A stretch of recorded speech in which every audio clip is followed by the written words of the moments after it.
Welcome to today's Explainer. We're diving into a silent but incredibly urgent ticking clock in global health. I'm talking about chronic hepatitis B, specifically over in the Asia-Pacific region. Now, for decades, this virus has just quietly caused severe liver damage across massive populations. But finally, a massive shift in how we understand and treat it is here. Today, we're unpacking the brand new 2026 Clinical Practice Guidelines from APASL, the Asian Pacific Association for the Study of the Liver. This is a complete paradigm shift in patient care, and we're going to break down exactly what that means. Okay, let's dive into this. Here's our patient journey roadmap for today's explainer.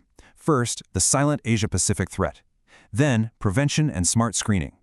Third, assessing the silent damage. Fourth, the treat-all revolution. And finally, number 5, the ultimate goal, which is a cure. Let's get started. So, Part 1, the silent Asia-Pacific threat, grasping the global burden. Now, what's really interesting about this slide is how heavily localized this burden actually is. To truly grasp why these 2026 guidelines are so revolutionary, we have to look at the staggering global scale here. We're talking about 260 million cases worldwide, and over 2/3 of those people live right in the Asia-Pacific region. But it's not spread out evenly at all. Nearly 90% of all hepatitis B cases and the related deaths in the region are found in just 8 countries. We're talking about places like China, India, Indonesia, Vietnam, and the Philippines. Just those few nations carry almost the entire regional burden. And that massive concentration brings us to this really powerful statement from the APASL Viral Elimination Task Force. They note, the success of HBV control efforts in these countries will therefore largely determine the trajectory of disease burden reduction globally. Basically, what they're saying is, if we don't win the fight against hepatitis B right here in the Asia-Pacific, there's absolutely no way the World Health Organization can meet its global elimination targets. The road to a hepatitis B-free world literally runs straight through these 8 nations. Moving on to Part 2, prevention and smart screening, stopping it at the source. So before we even get into treating the disease, modern medicine has to stop it from the very beginning, literally at the moment of birth. This is the very first major step in our patient journey, and doctors have an incredibly tight timeline to prevent mother-to-child transmission. For a clinically stable newborn, that very first dose of the hepatitis B vaccine absolutely needs to happen within 24 hours of birth. But if the mother is known to be hepatitis B positive, well, that window shrinks rapidly. Those infants need the vaccine, ideally combined with hepatitis B immune globulin, within just 12 hours. Hitting this exact target reduces the transmission risk to less than 5%, so time is absolutely of the essence here. But what about adults who've already been exposed? Well, this is where the new screening protocols come in. The data actually shows that relying solely on risk-based screening misses up to 2/3 of infections. 2/3! Mostly because so many people are completely asymptomatic. Because of that, the new standard requires universal screening for all adults in regions where the prevalence is 2% or higher. It's a total game changer. Alongside that, targeted screening is still mandatory for pregnant women, immunocompromised patients, and family or household contexts of infected individuals. You simply can't treat a silent disease if you aren't aggressively looking for it.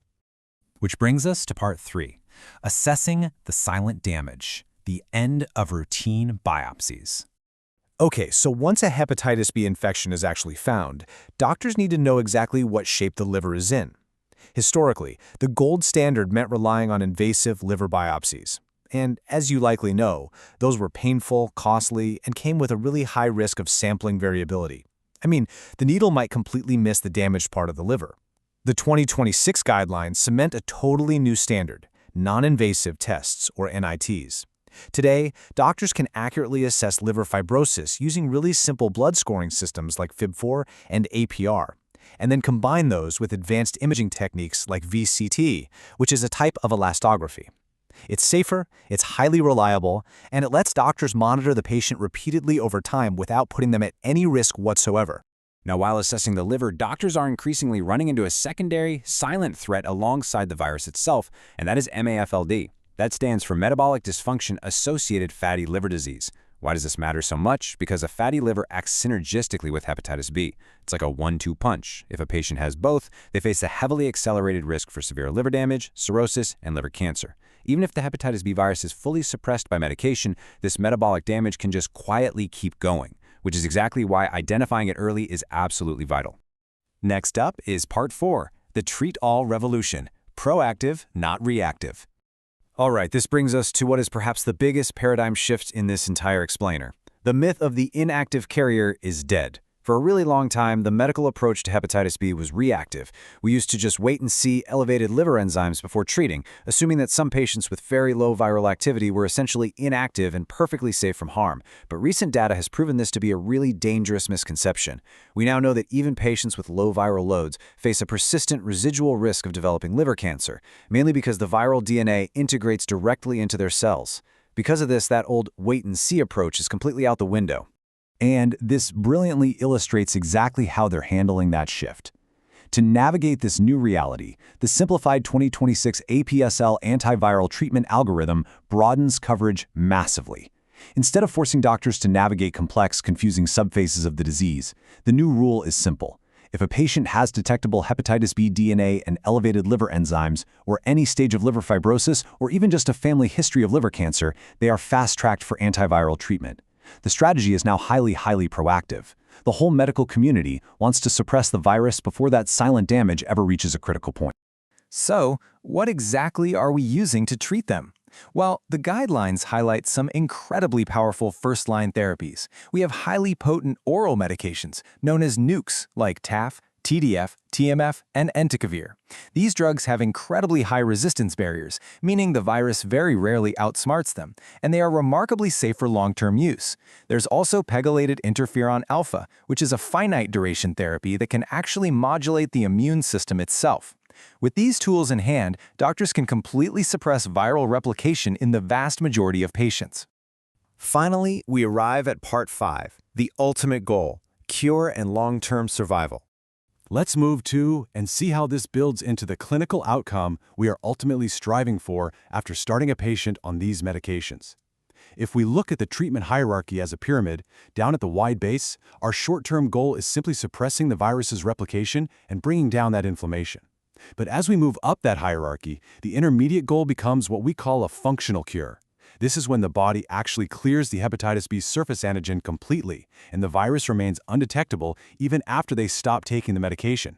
And at the very top of the pyramid, reduced liver events, a much higher quality of life, and long-term survival. That is the true north of patient care. But reaching that peak doesn't mean patients can just walk away from the clinic and forget about it.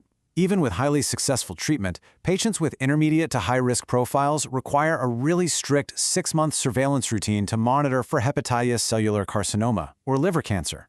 This routine includes a standard ultrasound and checking the AFP blood marker. But crucially, the new APASL guidelines now highly recommend adding the PIVKA2 marker. When you combine PIVKA2 with ultrasound and AFP, it dramatically enhances diagnostic accuracy, catching early-stage liver cancer that standard tests might have just completely missed. So, we've seen the roadmap: early vaccination, universal screening, non-invasive testing, and a highly proactive treat-all revolution that simply doesn't wait for the damage to occur. The tools are here, the simplified algorithms are ready. So it really leaves us with one incredibly important question. With this comprehensive 2026 strategy finally in place, is society truly ready to meet the World Health Organization's goal and eliminate hepatitis B by 2030? Well, the answer depends entirely on how quickly we can put these guidelines into real-world practice.